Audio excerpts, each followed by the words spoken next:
आपकी बेटी ऑफिस जा रही है, काम संभाल रही है, बच्चा संभाल रही है, अकेले शहर में अकेले रह रही है, बट उसकी सैलरी आप संभाल रहे हैं, उसका बैंक बैलेंस आप संभाल रहे हैं। क्या आप उन पिताओं में से हैं?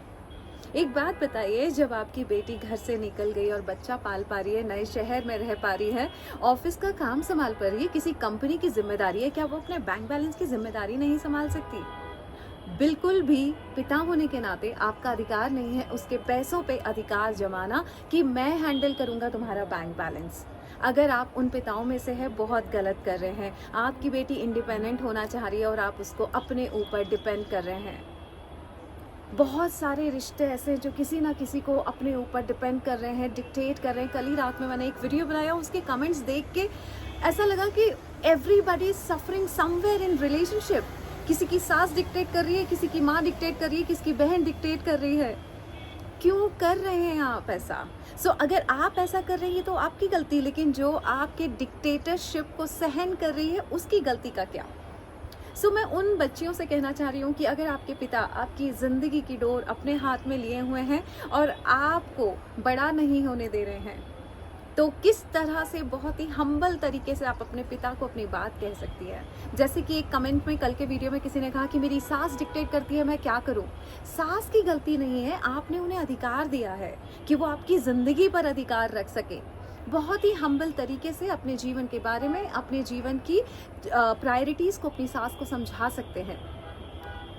अगर आप उन बेटियों में से हैं जहाँ पे माँ ने डोर संभाल रखी है, या आप उन माँओं में से हैं जहाँ पे बेटी आपको चला रही है, सारी चीज़ें डिस्कस करने वाली हूँ मैं शादी की बातें रिश्तों के साथ। क्योंकि कहीं ना कहीं शादी भी एक बहुत बड़ा बेस है इन सारे रिश्तों के लिए। शादी होती है तो पति आता है, फिर पति आपको चलाता है। शादी होती है तो बच्चे होते हैं, और कई बार बच्चे आपको चला रहे होते हैं। बड़े होके वो ये नहीं देखते कि पैदा तो आपने किया था। आज वो कौन होते हैं ये बताने वाले कि माँ आप गलत करी हो, माँ ये सही नहीं है।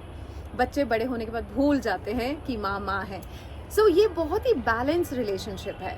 मैं ये नहीं कहती हूँ कि बच्चा सिखा नहीं सकता, या मेरी बेटी मुझे कई बार सिखाती नहीं है। यस, एक वक्त ऐसा होता है जब माता पिता आपको उंगली पकड़ के चलना सिखाते हैं, और एक वक्त ऐसा आता है कि आपको भी अपना हाथ माता पिता को देना होता है।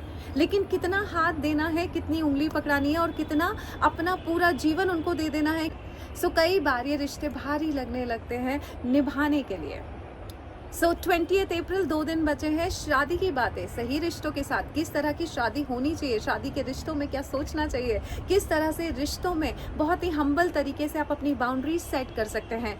चाहे सास हो, चाहे माँ हो, चाहे बहन हो, चाहे बेटी हो, चाहे पिता हो, चाहे पति हो, हर किसी को आप अपनी इच्छा बता सकते हैं बहुत ही हम्बल तरीके से। बिकॉज रिश्ते हैं, उन्हें संभालना तो आना ही चाहिए।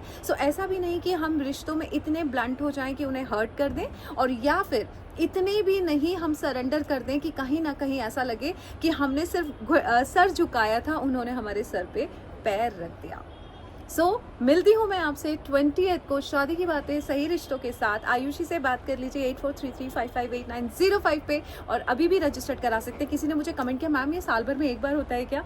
यस, साल भर में एक बार लेने का मौका मिलता है। पूरा साल शेड्यूल मेरा फिक्स होता है, तो जब बहुत सारी रिक्वायरमेंट्स आती है, डिमांड आती है कि मैम ये वाला वेबिनार ले लो, तो मैं ले लेती हूँ। बहुत सारी एक्सपर्टीज़ के साथ हम बात करेंगे रिश्तों पर, शादी पर, बच्चों पर, और किस तरह से बहुत ही हम्बल तरीके से आप सारे रिश्तों को बहुत अच्छे से निभा सकते हैं और बहुत बेहतर ज़िंदगी जी सकते हैं बिना किसी डिक्टेटरशिप के। Thank you so much and God bless you.